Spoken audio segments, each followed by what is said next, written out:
안녕하십니까. 여러분들과 함께 부동산을 공부하는 놀라운 부동산 놀부입니다. 시청하기에 앞서 구독하기, 알림 설정 해놓으시면 매일 새로운 부동산 뉴스와 여러분들께 도움이 될 수 있는 알찬 실전 정보까지 받으실 수가 있습니다. 자, 오늘은 에세이파킹에 관한 이야기를 해보고자 방송을 준비를 했습니다. 며칠 전에 이 썰전이라는 프로그램을 봤는데 거기에 조승연이라는 인문학 강사분이 나오셔서 이 에세이파킹에 관한 이야기를 했습니다. 대한민국이라는 나라도 이 서울이라는 지역도 글로벌화가 된다면 에세이파킹 자본이 들어올 것이고 그로 인해서 폭등할 수 있다. 그렇기 때문에 대한민국도 대비를 해야 된다라는 주제로 아주 흥미롭게 진행이 됐었습니다. 그래서 저도 이 내용을 여러분들께 한번 알려드리고 싶다라는 생각이 들어서 전부터 한번 이야기를 해야지 하다가 오늘 생각이 나서 방송을 준비를 했습니다. 아무래도 지금 현재는 뭐 전혀 와닿을 수가 없는 얘기입니다.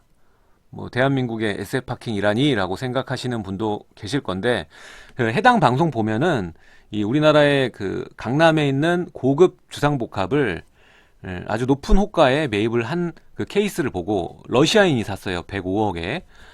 그런 모습들을 보면서 우리나라도 에세이파킹 오나 이런 뭐 추측성 기사 뭐 나오면서 이런 얘기가 나온 건데 내용이 전혀 뭐 우리나라엔 절대 이럴 일은 없어 라고 생각하기에는 그래도 한번 생각해 봄직한 내용이라서 준비를 한 겁니다. 뭐 제목은 좀 자극적일 수 있습니다. 이 에세이파킹은 고로 이 폭등을 이야기를 하는 거거든요.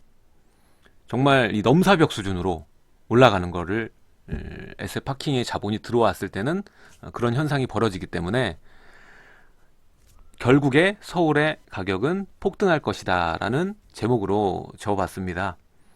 일단은 뭐 짧게 볼 얘기가 아니고요. 이 길게 보셔야 되는 이야기입니다. 우리 지금 강남시대 불패 신화 이 이야기도 70년대부터 시작해서 거의 이제 40년, 50년 정도 그 중에서 정말 강남의 고가를 유지했던 그 시기가 뭐 90년대부터 지금까지니까 불과 뭐 20 몇 년 정도밖에 되지 않습니다. 얼마든지 서울의 다른 지역이 더 높은 지역으로 변신할 수도 있는 거고요. 또 서울 전체가 우리가 상상할 수 없는 가격대로 올라갈 수도 있는 겁니다. 글로벌 자본이 들어와서. 그렇기 때문에 아예 이거는 형편없고 쓸데없는 얘기는 아니다. 한번 생각해 봄직한, 들어봄직한 이야기는 된다. 좀 재미있는 이야기다 정도로 생각을 하시고 오늘 방송을 봐주셨으면 좋겠습니다.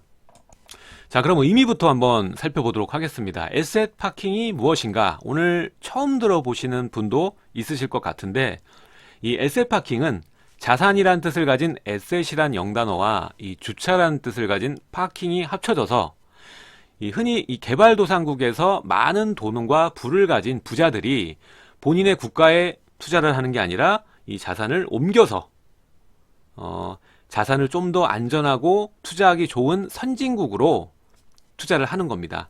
그 해당 국가의 이 부동산 시장을 싹쓸이하는 걸 바로 에세이파킹이라고 합니다. 에세이파킹은 한번 훑고 지나가면 그 자리가 폭등이 됩니다. 해외 사례를 보면은 이 영어권 국가 대도시가 외국인 자본, 특히 이 오일머니, 90년대에 오일머니가 영어권 국가 대도시에 굉장히 폭등을 일으켰습니다. 그래서 뭐 영국 런던이라던가 미국의 뉴욕, 뭐 LA, 그리고 유럽의 뭐 대도심에 투자를 적극적으로 했었죠. 얼마 전 이야기를 하자면 이 캐나다의 경우에 중국의 이 중국인들이 에세이파킹으로 캐나다의 부동산을 엄청나게 또 폭등시켜 버렸습니다. 그래서 외국인 취득세를 뒤늦게 올렸습니다. 15%에서 20%로 또 올려버렸습니다. 우리나라는 아예 뭐 관계없는 얘기다. 에세이파킹이 뭔 말이냐. 이럴 것도 아닌 게 우리나라도 비슷한 이 사례가 있습니다. 물론 에세이파킹이라고 보긴 어렵지만 이 투자이민 제도를 유치를 하고 나서부터 이 중국인들이 제주도의 땅을 아주 미친 듯이 사들이죠. 그래서 2013년부터 15년까지 제주도 땅값이 엄청나게 폭등을 했습니다. 이들이 이 사들인 땅 면적이 975만 제곱미터고 이 외국인 소유 비중, 외국인이 가지고 있는 땅 중에 거의 절반 정도 수준인 44% 정도를 중국인이 가지고 있습니다. 뭐 1%도 안 되는 면적이긴 하지만 그 해당 지역의 집가를 올리는 데는 엄청난 영향점이었습니다. 이것은 뭐 해외 사례인데요. 지금 에세파킹으로 인한 폭등을 겪은 그 주요 도심의 주거지역 평당가입니다. 지분입니다. 이거는 모나코 평당 2억이 넘는 금액이고요. 2위 홍콩 평당 1억 5천, 그리고 뉴욕 1억 3천, 런던 1억 2천, 싱가포르 9천. 굉장히 높은 수준이죠. 서울은 뭐 여기에 비하면 아무것도 아닙니다. 자, 그리고 이것은 이 중국인이 제주도 토지 소유를 어떻게 가지고 있었는지 변화에 대한 그래프입니다. 2010년부터 우리가 투자이민제도 적극적으로 유치를 했었는데 12년부터 데이터는 나와 있습니다. 2012년에는 164만 제곱미터에 달하던 것이 불과 5년 만에 944만 5천 제곱미터로 급증한 모습을 볼 수가 있습니다. 이 사례만 보더라도 그냥 가만히 에세파킹 우리나라랑 관계가 없어, 뭐 말도 안 되는 소리야 라고 하기엔 제주도 그래프 하나만 놓고 봤는데도 좀 엄청나죠. 저는 혹시 만약 우리나라에도 에세파킹 글로벌 자본이 유입이 된다면 그 첫 번째 주인공은 중국인들에 의해서 그렇게 될 것이다 라고 생각을 하고요. 일단 중국의 자본 시장과 이 부동산 시장이 굉장히 불안한 상태거든요. 그렇기 때문에 이 우리나라의 서울 도심 지역에 에셋 파킹을 할 확률이 굉장히 높다라고 보여지고요. 그 계기는 바로 이 북한의 종전선언, 그리고 경제 자유화, 이런 것들이 혼합돼서 이 전쟁에 대한 위협, 리스크가 사라지면 바로 물밀듯이 이런 에셋 파킹, 글로벌 자본이 들어오지 않을까라는 이 추측을 해볼 수가 있습니다. 그래서 우리가 항상 지나고 나면 후회를 하죠. 그때라는 말을 많이 합니다. 그때 뭘 할 걸, 그때 뭘 살 걸, 그때 이걸 하지 말 걸이라는 그때라는 얘기를 많이 하는데, 어쩌면 지금 현재가, 지금이 이 미래의 그때일 수 있다는 겁니다.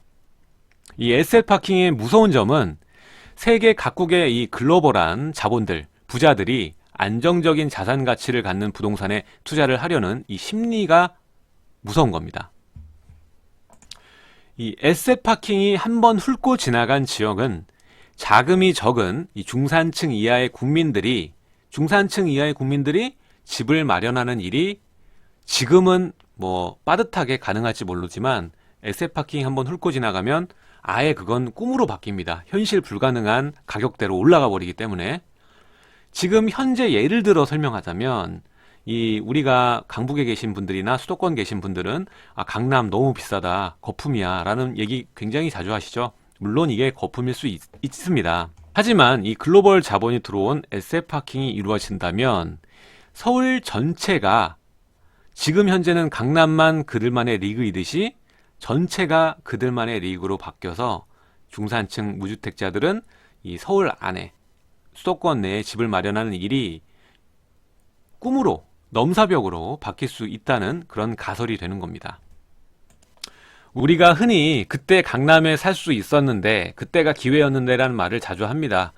불과 그 2015년 정도만 해도 이 전세금과 매매금의 차이는 강남도 2억 정도밖에 나지 않았습니다. 그때 전세 끼워놓고 사신 분들 지금 수익이 상당하죠. 실제로 이런 양극화는 진지게 시작이 되었습니다. 그리고 앞으로 더 심해지면 심해졌지 이 양극화가 줄어들 일은 절대로 never ever 없을 겁니다. 고소득자는 꾸준히 늘어날 것이고요. 집가는 우리가 자는 동안에도 계속적으로 상승할 겁니다. 지금이 10년 후, 20년 후에 그때일 수 있습니다. 우리 부모님 세대가 말하는 바로 그때가 지금일 수 있다는 겁니다. 짧게 보지 말고 길게 보셔야 됩니다. 자산 가치 증가와 소득의 증가는 절대로 정비례하지 않습니다. 내 소득이 증가한다고 해서 이 자산 가치가 똑같이 증가한다고 볼 수 없다는 겁니다. 자산 가치는 더 어마무지하게 올라갈 수도 있고요. 현명한 자산 운용을 하지 않는다면 오히려 마이너스가 나겠죠. 이 복리보다 무서운 것이 바로 유한한 부동산 지가 상승이고요. 유한하고 움직이지 않죠. 그렇기 때문에 이 수도권과 서울 이 안에 똘똘한 지역, 10년과 20년이 지나도 절대 후회하지 않을 지역에 무리를 해서라도 무리해서 가능만 하시다면 매입을 하셔야 된다는 그런 이야기입니다. 지금 우리나라는 기로에 서 있습니다. 현재 미국과 중국이 무역전쟁 하시는 건 잘 알고 계실 거고요. 이뿐만 아니라 이 화폐전쟁도 지금 현재 진행형입니다. 이로 인해서 중국의 경제하고 자산시장이 굉장히 불안한 상태고요. 이것이 이 동아시아에서 가장 매력적인 입지를 가진, 우리나라는 고조선 때부터 침략이 잦았죠. 입지가 워낙 좋기 때문에 그렇습니다. 반도 국가에 삼면이 바다고, 그리고 해외 지역과 맞닿아 있는 접견 국경이 굉장히 많은 나라가 바로 우리나라이기 때문에, 게다가 가격도 굉장히 지금 현재 저렴한 가격입니다. 이유는 이 세계 유일한 분단 국가이고 휴전 국가이기 때문에 그렇습니다. 리스크가 있기 때문에 남과 북의 종전 선언과 이 북의 경제 자유화가 시작이 된다면, 일정 시간이 흐른다면 그동안의 리스크가 제거가 되고 이 체제 유지가 되는, 물론 지금 개발을 더 많이 할 수 있고 싼 임금으로 할 수 있는 노동력이 많은 이 북한이 훨씬 더 매력적으로 보이겠지만, 북한은 체제 유지가 되지 않습니까? 그렇기 때문에 이 남한이 여러 부분에서 유리한 그 에셋 파킹에 타겟이 될 가능성이 상당히 높습니다. 그리고 그 시작은 중국의 자본이 될 거라고 전 판단을 합니다. 중국, 그리고 러시아, 일본까지. 지금의 이 올라갔다고 하는 것, 강남 가격 비싸다고 하는 것, 뭐 마용성 비싸다고 하는 것, 이것은 이 글로벌 자본이 들어왔을 때의 나중 일과는 관련도도 낮고 이 비교 자체가 안 된다고 생각이 됩니다. 오늘은 하나의 가설로서, 이론으로서 설명드리지만 이것이 절대 안 오르리라는 보장은 없습니다. 여러분이 10년 전, 20년, 30년 전 생각을 해보십시오. 우리가 이렇게 글로벌화 될 것이라고 상상이나 했습니까? 이 글로벌화를 도와준 것은 인터넷도 있겠고요. 이 교통의 기술 변화, 이것들이 한 몫을 했죠. 앞으로는 더 그렇게 될 것입니다. 국가 간의 경계도 허물어질 것이고요. 게다가 해마다 이 외국인 인구들은 10%씩 꾸준하게 증가를 하고 있습니다. 여러분들이 느끼실지 모르겠지만 저는 굉장히 많이 느끼거든요. 예전보다, 10년 전보다, 20년 전보다 길에서 외국인을 마주칠 확률이 굉장히 높아졌어요. 지금은 뭐 편의점 들어가도 가끔 외국인들이 있습니다. 중국인들, 뭐 동남아 분들, 노동자분들도 많긴 하지만 그냥 파란 눈 가지신 노란 금발머리 외국인들도 굉장히 자주 보입니다. 예전과는 비교가 안 될 정도로 보입니다. 점차적으로 이 서울이라는 도심도 글로벌화 돼가고 있다는 반증이 아닌가라고 생각을 하고 있습니다. 아직도 여러분들 집값이 올라서 망설여집니까? 지금 현재 집값이 올라서 망설여지시는 분들 보면은 거의 이 처음부터 무주택이셨던 분들이 상당히 많습니다. 그리고 그 주택을 하나 구매하셨던 분들, 초보분들이 굉장히 많은데, 이런 분들이 그 실패를 두려워해서 매입을 안 하시다가 지금 주변에 친구만 만나서 이야기를 해봐도 무주택자가 지금 가지고 있는 상대적 박탈감이 엄청납니다. 뭐 세금 종부세 막 때려야 돼, 더 때려야 돼, 막 난리가 납니다. 근데 제가 술 마시다가 반문을 했어요. 지금 너가 그러면 주택이 2개면은 어떻겠어? 그렇게 얘기하면은 아 그럼 세금 내면 안 되지, 이렇게 얘기를 해요. 여러분, 냉정히 과거를 보지 마십시오. 과거 생각하면 절대 뭘 못 사요. 지금 여러분들 새우깡 과자 지금 한 2,000원 하나요? 예전에 그 500원 시절 있었고요. 100원 시절 있었습니다. 그때 생각하면 여러분들 가격이 낮으니까 그냥 애들이 먹고 싶으니까 사주잖아요. 근데 이걸 부동산이라고 생각하잖아요. 높은 고가의 물건이라고 생각하면 옛날 가격 때문에 못 사요. 절대 여러분들 그러시면 못 삽니다. 냉정하게 이 가치, 입지와 미래 가치를 대입을 해서 얘가 얼만큼 더 성장할 수 있는지 가능성을 보셔야 돼요. 그렇기 때문에 냉정히 이 지금하고 이 미래만 보고 이 물건을 고르시길 간절히 부탁드립니다. 그리고 매입을 하실 때 이 싼 값만 그 생각을 하지 마시고요. 싼 값 찾아서 자꾸 변두리, 나홀로, 세대수 적은 것들로 이렇게 밀려나다 보면 나중에 여러분들 매도하실 때도 굉장히 좀 어렵고 우량하지 못하신 매물을 고르실 확률도 높습니다. 그렇기 때문에 철저하게 입지 중심으로 보시고 내가 바로 지금은 매입을 하지만 매도자의 눈으로 이 물건을 고르시는 그것이 상당히 중요합니다. 내가 팔 생각으로, 팔 물건을 매입한다는 생각으로 돌아다니면서 입지 분석하시고 임장하시고 물건을 매입하시는 것과 내가 살 집, 내가 거주를 해야 되니까 내가 저쪽에다가 뭐 직장이 있고 저기에다가 학교가 있고 뭐 이런 것들을 이런 거 굉장히 보는 거 중요하겠지만 이렇게 보다 보면 자꾸 어느 쪽으로 치우치느냐, 가성비를 봐요. 사람들이 가격 대비 성능을 본다고.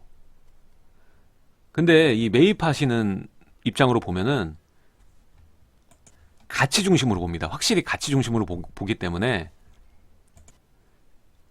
시야 자체가 달라요. 그렇기 때문에 요거 또 유념하시면 좋을 것 같고요. 그리고 지금 현재 주택이 없으신 분들은 이 국가의 복지 서비스, 청약도 이 제도가 많이 개편이 됐죠. 그렇기 때문에 이런 것들을 적극적으로 활용을 하십시오. 다음 정권에 또 어떻게 될지 모릅니다. 지금이야 이제 무주택자 대우해주고 더 이렇게 복지해주려고 하는데 이게 또 정권 바뀌면 어떻게 될지 모릅니다. 그러니까 저는 이번 기회가 상당히 좋다고 봅니다. 올해 10월, 11월, 뭐 내년 초반까지 이 무주택자면서 아니면 주택 하나 갈아타기 하실 분들은 이 적극적으로 매입하셔도 된다. 이 손해 뭐 폭락 걱정하실 필요가 없습니다. 제가 뭐 누누이 얘기하지만 지금 폭락점은 없어요. 폭락이 올 가능성은 거의 없다. 뭐 조정과 일부 하락, 일시 하락 정도는 있을 수 있지만 절대로 폭락은 오지 않습니다. 오히려 저는 이 경기권, 비규제 지역 급등이 올 것 같습니다. 지금 현재 상황으로는. 그리고 여러분들께 제일 해드리고 싶은 말은요. 이 첫 집을 마련하는 순간 위에서 징검다리가 내려올 것입니다. 여러분들이 자산 증식하는 것, 소득만 올라가는 거, 소득 받는 것만 생각하지 마시고 본인의 자산 증가를 느껴보셔야 돼요. 소득 증가보다 자산의 증가폭이 얼마나 무서운 건지 한번 느껴보셔야 됩니다. 그렇게 된다면 첫 집을 마련하는 순간 여러분들의 입장과 시야가 바뀔 것입니다. 단언컨대 여러분들 절대 후회할 일 없습니다. 제가 장담 드립니다.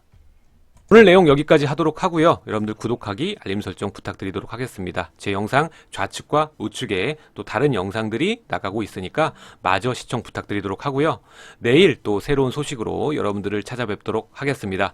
지금까지 시청해 주셔서 감사드립니다.